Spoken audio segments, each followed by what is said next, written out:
Stock market investment versus trading, 5 साल में कौन ज्यादा पैसा बना सकता है? अगर आपके पास आज 1 लाख रुपए है और आप अगले पूरे 5 साल स्टॉक मार्केट को देते हैं, तो आपके सामने 2 रास्ते हैं। पहला, इन्वेस्टिंग, अच्छे बिजनेसेस के स्टॉक्स खरीदिए और उन्हें लंबे समय तक होल्ड कीजिए। दूसरा, ट्रेडिंग, मार्केट के छोटे बड़े प्राइस मूवमेंट से बार बार प्रॉफिट कमाने की कोशिश कीजिए। अब सबसे बड़ा सवाल है, अगर दोनों को बराबर 5 साल दिए जाए तो कौन ज्यादा पैसा बना सकता है, इन्वेस्टमेंट या ट्रेडिंग? सच्चाई थोड़ी अनकंफर्टेबल है। ट्रेडिंग में थ्योरेटिकल प्रॉफिट पोटेंशियल ज्यादा हो सकता है, लेकिन एक एवरेज व्यक्ति के लिए कंसिस्टेंटली प्रॉफिटेबल रहना बहुत मुश्किल है। वहीं इन्वेस्टमेंट में पैसा कमाने की स्पीड कम हो सकती है, लेकिन सही कंपनीज, डाइवर्सिफिकेशन और डिसिप्लिन के साथ वेल्थ क्रिएशन की प्रोबेबिलिटी आमतौर पर ज्यादा प्रैक्टिकल है। लेकिन इस कंक्लूजन तक पहुंचने से पहले हमें 10 बहुत इंपॉर्टेंट चीजें समझनी होंगी। 1. प्रॉफिट पोटेंशियल और प्रॉफिट प्रोबेबिलिटी एक चीज नहीं है। सबसे पहले इस डिफरेंस को समझिए। मान लीजिए ट्रेडिंग से थियोरेटिकली आप 30%, 50% या उससे ज्यादा एनुअल रिटर्न बनाने की कोशिश कर सकते हैं। लेकिन सवाल यह नहीं है कि क्या 50% रिटर्न पॉसिबल है। सवाल यह है, क्या 5 साल तक लगातार ऐसा कर पाएंगे? यही असली गेम है। इन्वेस्टमेंट में अगर आपने किसी फंडामेंटली स्ट्रांग बिजनेस को सही वैल्यूएशन पर खरीदा और बिजनेस की अर्निंग्स समय के साथ बढ़ती रही, तो आपको हर दिन मार्केट को प्रेडिक्ट करने की जरूरत नहीं होती।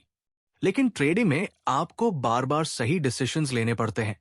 एक ट्रेड, फिर दूसरा, फिर तीसरा, फिर 10वां, फिर 100वां, और जितने ज्यादा डिसीजंस उतने ज्यादा अपॉर्चुनिटीज गलत होने की। इसलिए मैक्सिमम पॉसिबल रिटर्न और रियलिस्टिक अचीवेबल रिटर्न में बहुत बड़ा डिफरेंस है। 2. ट्रेडिंग में आपको सिर्फ मार्केट नहीं, खुद को भी हराना पड़ता है। ट्रेडिंग का सबसे बड़ा एनिमी हमेशा मार्केट नहीं होता। कई बार ट्रेडर खुद अपना सबसे बड़ा एनिमी बन जाता है। एक ट्रेड में प्रॉफिट आया, कॉन्फिडेंस बढ़ गया, फिर पोजीशन साइज बढ़ा दी। अगले ट्रेड में लॉस हुआ। अब लॉस रिकवर करने के लिए और बड़ा ट्रेड, फिर लॉस, फिर रिवेंज ट्रेडिंग। यहीं से अकाउंट तेजी से खराब हो सकता है। इसे समझने के लिए एक सिंपल एग्जांपल लेते हैं। अगर आपके पास 1 लाख रुपए है और आपने रिस्क मैनेजमेंट नहीं किया और किसी सीक्वेंस में कैपिटल 20% गिर गया, तो आपके पास 80,000 रुपए बचेंगे। अब 80,000 रुपए को वापस 1 लाख रुपए बनाने के लिए आपको सिर्फ 20% नहीं, बल्कि 25% रिटर्न चाहिए। यानी लॉस के बाद रिकवरी मैथमेटिकली कठिन होती जाती है। इसलिए ट्रेडिंग में सिर्फ एंट्री सीखना काफी नहीं है। आपको position sizing plus stop loss plus risk management plus psychology plus discipline सब सीखना पड़ता है। 3. इन्वेस्टमेंट में टाइम आपका सबसे बड़ा हथियार बन सकता है। इन्वेस्टिंग का सबसे पावरफुल कॉन्सेप्ट है कंपाउंडिंग। मान लीजिए हाइपोथेटिकल एग्जाम्पल में कोई इन्वेस्टमेंट एवरेज 12% एनुअल रिटर्न देता है। 1 लाख रुपए 5 साल में लगभग 1.76 लाख रुपए हो सकता है, अगर पूरा रिटर्न कंपाउंड हो और कोई टैक्स कॉस्ट न हो। लेकिन ध्यान दीजिए, यह सिर्फ मैथमेटिकल इलस्ट्रेशन है। Actual stock market returns fixed नहीं होते। किसी साल मार्केट ऊपर जा सकता है, किसी साल नीचे, कभी 20% गिरावट भी आ सकती है। लेकिन लॉन्ग टर्म इन्वेस्टर का एडवांटेज यह है कि उसे हर छोटे मूवमेंट को ट्रेड करने की जरूरत नहीं होती। अगर अंडरलाइंग बिजनेस अच्छा परफॉर्म करता है, तो इन्वेस्टर को टाइम उसके पक्ष में काम करने का मौका मिल सकता है। 4. ट्रेडिंग में कैपिटल छोटा हो तो बड़ा पैसा बनाना और कठिन हो जाता है। यह पॉइंट बहुत प्रैक्टिकल है। मान लीजिए आपके पास 50,000 रुपए हैं। अब आप सोचते हैं, मुझे इससे हर महीने 10,000 रुपए कमाने हैं, मतलब आपको हर महीने 20% रिटर्न चाहिए। ये एक्सपेक्टेशन ही डेंजरस हो सकती है। क्यों? क्योंकि जब आपका इनकम टारगेट मार्केट के शॉर्ट टर्म मूवमेंट से जुड़ जाता है, तो आप फोर्स्ड ट्रेड्स लेने लग सकते हैं। मार्केट सेटअप नहीं देता, लेकिन आपको पैसा चाहिए, तो आप ट्रेड ले लेते हैं और यही डिसिप्लिन टूटता है। इन्वेस्टमेंट में आपको ऐसा मंथली इनकम टारगेट मेंटेन करने की जरूरत नहीं होती। आपका ऑब्जेक्टिव वेल्थ क्रिएशन हो सकता है, सैलरी रिप्लेसमेंट नहीं। इसलिए स्मॉल कैपिटल वाले व्यक्ति के लिए रियलिस्टिक एक्सपेक्टेशंस बेहद इंपॉर्टेंट है। 5. ट्रेडिंग में ट्रांजैक्शन कॉस्ट्स और टैक्सेस भी रिटर्न को प्रभावित करते हैं। ये चीज बिगिनर्स अक्सर इग्नोर करते हैं।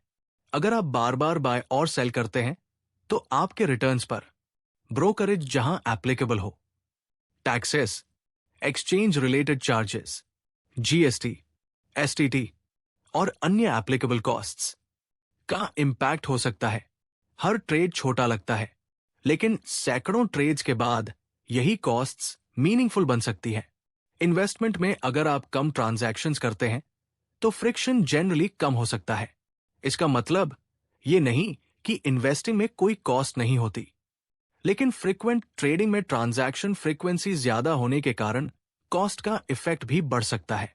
इसलिए ट्रेडर को सिर्फ ये नहीं देखना चाहिए मेरी स्ट्रैटेजी कितने प्रतिशत जीतती है, बल्कि ये भी देखना चाहिए सारे कॉस्ट्स काटने के बाद मेरा एक्चुअल रिटर्न क्या है। 6. ट्रेडिंग एक बिजनेस की तरह ट्रीट करनी पड़ती है। अगर आप ट्रेडिंग को सीरियस करियर की तरह देखते हैं तो सिर्फ YouTube पर 5 इंडिकेटर्स सीख लेना पर्याप्त नहीं है। आपको अपना सिस्टम बनाना पड़ेगा। उदाहरण के लिए, कौन सा मार्केट, कौन सा टाइम फ्रेम, कौन सी स्ट्रैटेजी, एंट्री कब, एग्जिट कब, स्टॉप लॉस कहां, एक ट्रेड में कितना रिस्क, मैक्सिमम डेली लॉस कितना, कितने ट्रेड्स, और सबसे इंपॉर्टेंट, किस सिचुएशन में ट्रेड नहीं करना है। प्रोफेशनल अप्रोच में ट्रेडिंग को कैसीनो की तरह नहीं देखा जाता। यह प्रोबेबिलिटी का गेम है। आपको पता होना चाहिए कि आपकी स्ट्रैटेजी हिस्टोरिकल डेटा में कैसे परफॉर्म करती है, और फिर भी पास्ट परफॉर्मेंस फ्यूचर रिजल्ट्स की गारंटी नहीं होती। 7. इन्वेस्टिंग में भी पैसा ऑटोमेटिकली नहीं बनता। अब इन्वेस्टमेंट को लेकर एक बहुत बड़ी मिसकंसेप्शन दूर करते हैं। इन्वेस्टमेंट का मतलब ये नहीं है कोई भी स्टॉक खरीदो और 5 साल बाद करोड़पति बन जाओ। नहीं, गलत कंपनी खरीदकर लंबे समय तक होल्ड करना भी नुकसान दे सकता है। अगर बिजनेस खराब हो रहा है, डेट बढ़ रहा है, कंपिटिटिव एडवांटेज कमजोर हो रहा है या वैल्यूएशन बहुत ज्यादा है, तो सिर्फ लॉन्ग टर्म बोलने से इन्वेस्टमेंट अच्छा नहीं बन जाता।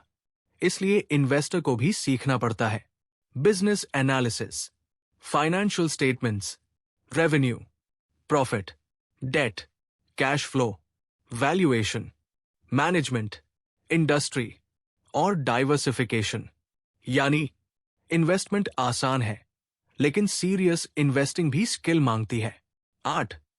सबसे बड़ा डिफरेंस, टाइम कमिटमेंट। अब इमेजिन कीजिए 2 लोग हैं।